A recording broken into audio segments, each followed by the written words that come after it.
2 for back pain, we're going to put our hands on our back and bend backward repeatedly.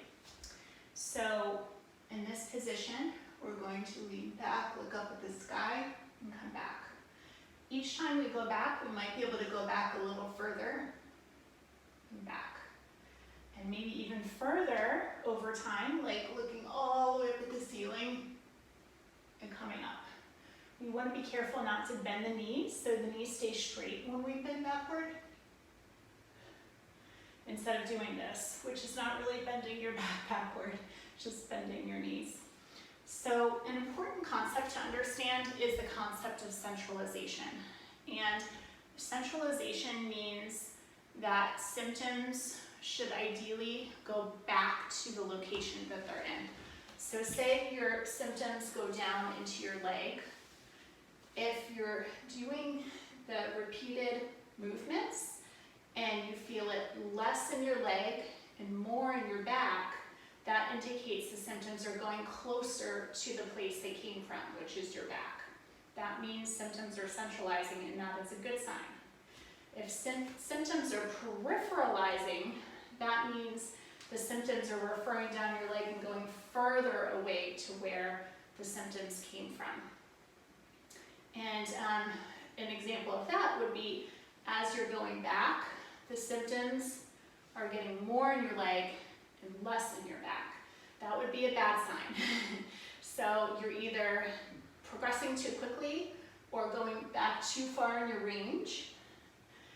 So if you notice you're doing backward bending in level 2 and the symptoms are going down into your leg more, or you feel more pain or tingling in your foot or your leg or thigh, then you would just go back to level 1.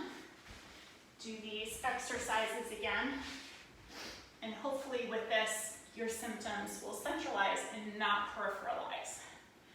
So maybe for another day or 2, you do these, and then you can go back to test this out. And maybe after doing that a couple more days, you can progress to level 2 and have symptoms centralized, which means, you know, those symptoms are either the same or more in your back, but not more in your leg.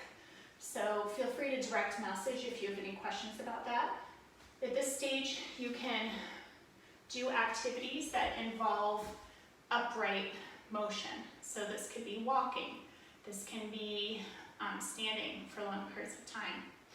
This could be running, doing an elliptical, stairmaster, anything where the body's upright. Oftentimes, if we're sitting a lot during the day, our back doesn't like too much of one direction. So if we're doing a lot of flexion during the day, we really want to be in an upright or standing extension position as we're going throughout the day to kind of balance out our back and the motions it's going into. So this would be different as compared to flexion-oriented aerobic exercises, which could be going out on a bike ride because our back is more bent forward, or it could be sitting, doing a rowing machine, or bending forward and coming back. Those would be more aerobic exercises in flexion position. So hopefully that all makes sense, and we'll now progress in the next video to level 3.